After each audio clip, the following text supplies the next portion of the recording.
Di balik 3 foto ini terdapat kisah kelam yang sangat mengerikan. Pertama, Jenny Wiley.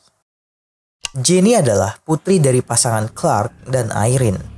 Dia hidup secara tidak normal, bahkan tidak bisa berkomunikasi walaupun usianya sudah 13 tahun. Jenny Wiley lahir di Los Angeles, California pada tahun 1957.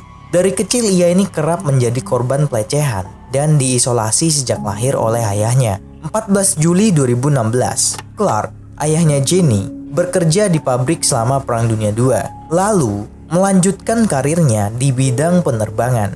Dia kemudian menikah dengan Irene, ibunya Jenny, di mana pada saat itu usianya lebih muda 20 tahun darinya.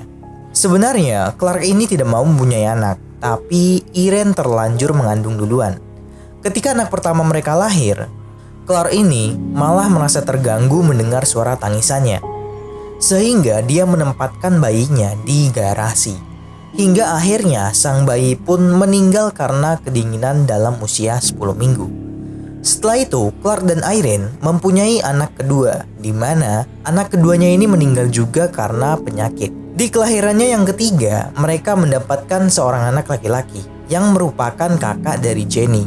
5 tahun kemudian, di tahun 1957, Jenny pun lahir dengan penyakit hemoragik. Perlu kalian ketahui, penyakit hemoragik ini adalah serangan yang terjadi pada otak yang mengalami kebocoran atau pecahnya pembuluh darah di dalam otak, sehingga darah menggenangi atau menutupi ruang-ruang jaringan sel otak. Jenny juga mengalami dislokasi bagian pinggul bawah, sehingga dia ini harus menggunakan alat khusus. Akibatnya dia pun terlambat bisa berjalan. Saat berusia 14 bulan, Jenny mengalami tanda-tanda malnutrisi, sehingga pertumbuhan fisiknya agak terhambat. Seorang dokter anak berkata, kemungkinan Jenny mengalami keterbelakangan mental. Sejak lahir, Jenny sering mendapatkan penganiayaan dari ayahnya.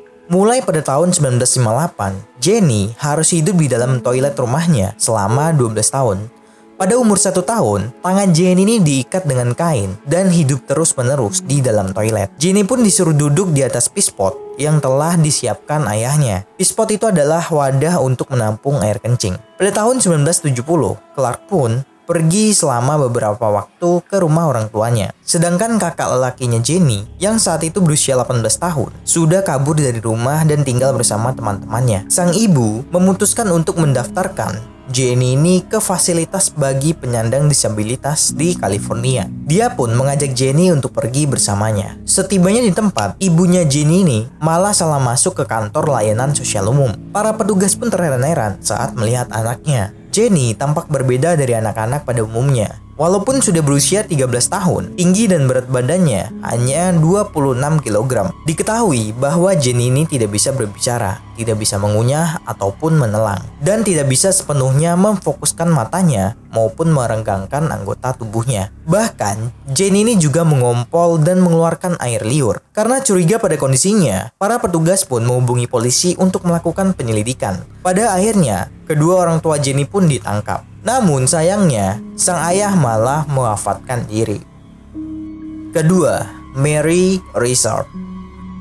Mary Reeser adalah seorang wanita asal Amerika yang ditemukan wafat secara misterius. Mary ditemukan wafat pada tahun 1951 dengan kondisi seluruh tubuh yang sudah menjadi abu sepenuhnya dan hanya menyisakan kaki kiri dan punggung belakangnya. Anehnya, bagian kaki kiri dan punggung Mary sama sekali tidak menunjukkan tanda-tanda luka bakar. Kasus pewafatan Mary ini pun sempat menjadi bahan perdebatan, hingga menjadi salah satu kasus yang paling sulit untuk dipecahkan. Pada 1 Juli 1951, Mary ditemukan wafat di apartemennya, tempat tinggalnya di daerah Petersburg, Amerika. Yang mengejutkan adalah jasadnya yang terlihat sudah hancur menjadi abu, seperti terkena ledakan. Tetapi bagian tubuh lainnya seperti kaki, kiri, dan tulang punggung ditemukan masih dalam keadaan utuh. Ruangan apartemennya pun tidak terbakar seluruhnya. Polisi memperkirakan bahwa Mary wafat karena terkena ledakan gas dari dapur atau bakaran api dari rokoknya. Diketahui Mary ini adalah seorang pecandu rokok dan tidak bisa lepas dari rokoknya. Tetapi hal ini dirasa aneh, karena jika memang ia wafat terkena ledakan, seharusnya seisi ruangan apartemennya juga ikut terbakar. Namun, hanya sudut ruangan di mana Mary duduk yang menunjukkan tanda-tanda kebakaran. Dan mereka yang memeriksanya melihat tengkorak Mary yang telah menyusut diakibatkan panas yang luar biasa yang seharusnya itu bisa membakar seluruh ruangan. Beberapa orang berspekulasi bahwa pewafatan Mary ini disebabkan oleh SHC atau Spontan Human Combustion, yang dimana peristiwa terbakarnya tubuh manusia secara spontan yang dihasilkan dari energi dalam diri manusia tersebut. Namun sampai saat ini tidak ada yang bisa memecahkan kasus wafatnya Mary ini. Ketiga, Blanche Monnier. Kisah tragis dialami seorang wanita asal Prancis yang bernama Blanche Monnier yang dikurung oleh ibunya dalam sebuah kamar selama 25 tahun, selama seperempat abad.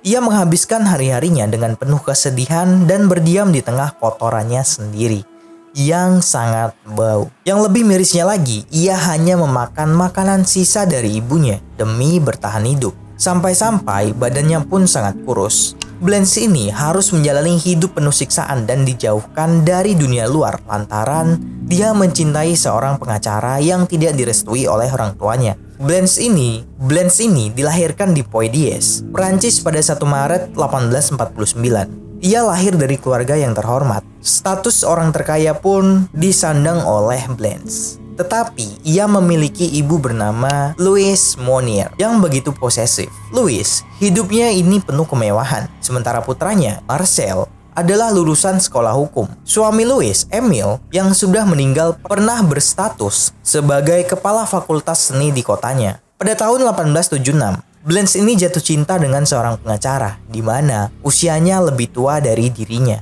Namun, pria tersebut tidak terlalu kaya, sehingga Louise, sang ibu, melarang pria tersebut menikahi putrinya. Blanche, yang mengetahui ibunya tidak sependapat dengan pacarnya, menolak untuk memutuskan hubungannya dengan pria tersebut.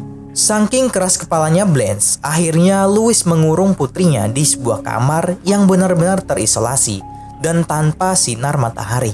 Ia dikurung di ruangan tersebut sampai dirinya mau mengakhiri hubungan dengan pacarnya tersebut. Walaupun Blanche ini sudah dikurung, tapi dia tetap menolak. Hal inilah yang membuat Louise tidak mau mengeluarkannya. Louise sengaja mengurung Blanche agar putrinya itu tidak menemui pengacara yang menjadi pacarnya ketika usia 25 tahun. Layaknya seperti di penjara, Blanche harus menjalani hidup yang penuh kesedihan.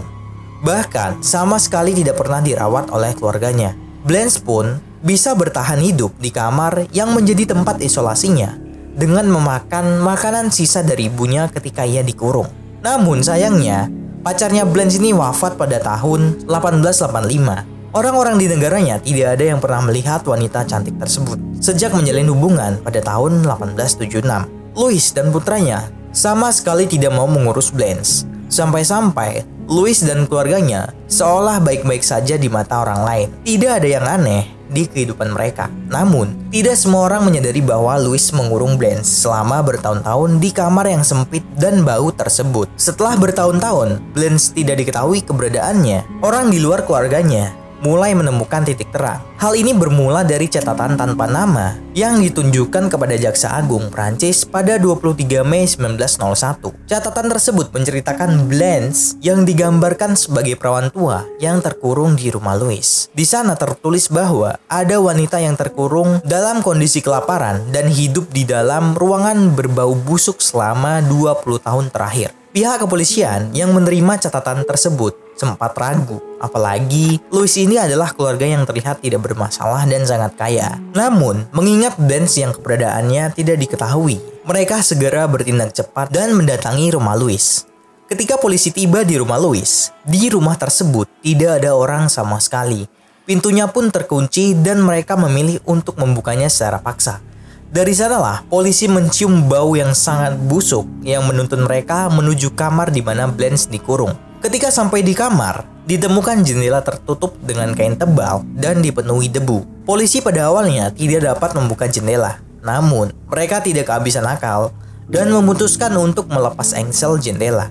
Jendela yang sudah terbuka, di sana polisi menemukan Blanche dalam keadaan yang tidak manusiawi. Blanche yang awalnya cantik dan sangat menarik ditemukan dalam kondisi kurus kering, dalam keadaan tidak berbusana dan berbaring di kasur jerami yang dipenuhi kotoran dan air kencing. Dan beratnya pun hanya 24,9 kg. Louise pun akhirnya ditangkap beberapa saat setelahnya. Namun Louis ini malah meninggal di penjara 15 hari kemudian, usai mengakui aksi mengerikannya kepada polisi. Marcel, putranya Louis, juga diadili lantaran dituduh tidak peduli terhadap Blanche. Dan akhirnya, dia dijatuhi hukuman 15 bulan penjara. Blanche yang sudah bebas mendapatkan julukan sebagai Le Sequestre de Poitiers. Atau bahasa Perancisnya apalah itu? Susah, sumpah. Dan ia hidup 16 tahun setelah dibebaskan dari kamar yang mengurungnya. Blanche kemudian meninggal dunia di sebuah rumah sakit jiwa di Blois, Prancis pada tahun 1913. Nah, jadi kurang lebih begitulah 3 kisah menyeramkan di balik foto yang sangat miris sekali ya. Nggak kebayang sih. Ya udahlah, so thanks for watching.